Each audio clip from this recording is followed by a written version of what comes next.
2010 সালের ঘটনা। সৌদি সরকার ওয়াদি আল বাইদায় একটি সড়ক তৈরির পরিকল্পনা করেছিল, কিন্তু 30 কিলোমিটার পর্যন্ত কাজ করার পর হিতে বিপরীত। হঠাৎ দেখা যায় কাজ করার যন্ত্রপাতি আস্তে আস্তে মদিনা শহরের দিকে স্বয়ংক্রিয়ভাবে চলে যাচ্ছে। এমনকি পিচ ঢালাইয়ের ভারী রোলারগুলোও বন্ধ থাকা অবস্থায় আস্তে আস্তে ঢালু বেয়ে উপরের দিকে উঠছে। মনে হচ্ছে যে কেউ যন্ত্রপাতিগুলো মদিনার দিকে ঠেলে পাঠিয়ে দিচ্ছে। রাস্তায় জমে থাকা পানিও নিচের দিকে না গিয়ে উপরে মদিনার দিকে যাওয়া শুরু করে। কিন্তু অভিকর্ষ অনুযায়ী তো এমন উপরে ওঠার কথা না। কিন্তু কে পাঠাচ্ছে? কাউকেই তো দেখা যাচ্ছে না। এমন দৃশ্য দেখে নির্মাণ শ্রমিকরা অত্যন্ত ঘাবড়ে যায়। পরে তারা সেখানে কাজ করতে অনীহা প্রকাশ করে এবং অনেকে পালিয়েও যায়। রাস্তা নির্মাণের কাজ বন্ধ হয়ে যায়।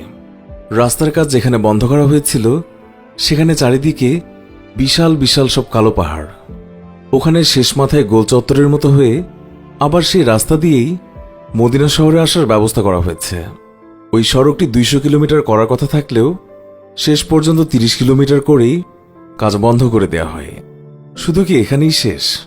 30 কিলোমিটার রাস্তাটা যেখান থেকে আর আগে বাড়তে পারেনি সেই স্থানের পাশে একটা আশ্চর্যজনক পাহাড় আছে।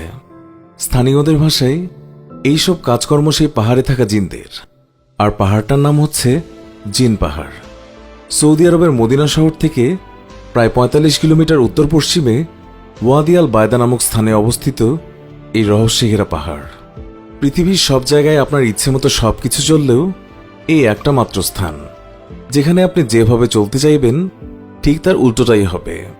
এখানে রাস্তায় সবকিছুই ঢালুর বিপরীত, অর্থাৎ উঁচুর দিকে গড়ায়। সাধারণ নিয়মের একেবারেই উল্টো। রহস্যে ঘেরা এই পাহাড়ে গাড়িও ঢালুর বিপরীতে চলতে শুরু করে। তাও আবার ছোটখাটো বস্তু হলেও কথা ছিল। এই অদৃশ্য শক্তি টেনে নিয়ে যায় কয়েক টন ওজনের গাড়িকেও, তাও আবার 140 কিলোমিটার স্পিডে। কি অবাক হচ্ছেন? জীবনে সবসময় জেনেছেন যে অন্তত পানি নিচের দিকেই গড়ায়, আর এই জায়গায় পানি ঢালবেন নিচে, সেটা গড়িয়ে উপরে উঠবে। তবে এই পাহাড়কে কেউ বলে মদিনার জাদুর পাহাড়, আবার কেউ বলে চুম্বকের পাহাড়। যে নামেই পরিচিত হোক না কেন, এটি যে পৃথিবীর অবাক এক বিস্ময় এতে কোনো সন্দেহ নেই। এর সবচেয়ে অবাক করা বৈশিষ্ট্য হচ্ছে এটি সবকিছুকে টেনে নিয়ে যায়, তবে মদিনার দিকে। তবে সবাই এখানে জিন আছে মনে করলেও আসলে জিন বা অন্য কোনো শক্তির প্রভাব এখানে নেই। এটি মূলত ম্যাগনেটিক হিল অথবা গ্র্যাভিটি হিলের কারবার। এটি হলো এক ধরনের দৃষ্টিভ্রম বা অপটিক্যাল ইলিউশন, অর্থাৎ চোখে দেখার ভুলের কারণেই এমনটা হয়। চারপাশের পরিবেশের কারণে এমন পরিস্থিতির সৃষ্টি হয়। ম্যাগনেটিক হিল বা গ্র্যাভিটি হিল মূলত তৈরি হয় কোনো জায়গায় যেখানে হরাইজন বা দিগন্ত সরাসরি দেখা যায় না। উঁচু নিচু স্থান নির্ধারণের জন্য কোনো মানদণ্ড থাকে না। ফলে উঁচু দিককে নিচু দিক এবং নিচু দিককে উঁচু বলে মনে হয়। আসলে ওয়াদি আল বাইদাতে গাড়ি কিংবা পানি কিংবা যে কোনো ভারী কোনো কিছুই হোক না কেন তা ঢালু রাস্তা বরাবর নেমে যায়। কিন্তু চোখে দেখার ভুলের কারণে মনে হয় গাড়ি সোজা রাস্তা দিয়ে একা একাই চলছে, তাও আবার ইঞ্জিন বন্ধ থাকা অবস্থায়। অথবা মনে হয় নিচের দিকে গাড়ি নামানোর সময় ইঞ্জিন চালাতে হচ্ছে, অথচ এই ক্ষেত্রে কিন্তু ইঞ্জিন বন্ধ রাখলেও গাড়ি চলার কথা ছিল। তা না হলে গাড়ি গড়িয়ে উঁচু দিকে চলে যাচ্ছে।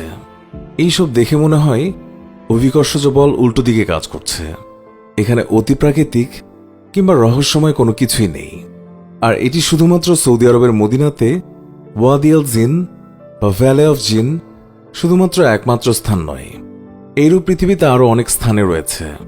অনলাইন কিংবা সোশ্যাল মিডিয়াতে দেখে সৌদি আরবে হজ বা ওমরা করতে যাওয়া অনেক বাংলাদেশি ভাইরা হয়তো একবার হলেও ভেবেছেন যে জিন পাহাড়ে যাবেন। তাদের জন্য দুঃসংবাদ, কারণ 2018 সালের শেষ দিকে সৌদি সরকার সেখানে পর্যটকদের গমন সম্পূর্ণ নিষিদ্ধ ঘোষণা করেছে। আচ্ছা, আপনাদের কি আসলেই মনে হয় যে সেখানে জিন আছে, আর এই জন্যই কি সৌদি সরকার ওই জায়গায় মানুষের আনাগোনা বন্ধ করে দিয়েছেন? দ্রুত কমেন্ট করে জানিয়ে দিন আপনার মূল্যবান মতামত। আবারও দেখা হচ্ছে নতুন ভিডিওতে। এখনকার মতো বিদায় নিচ্ছি।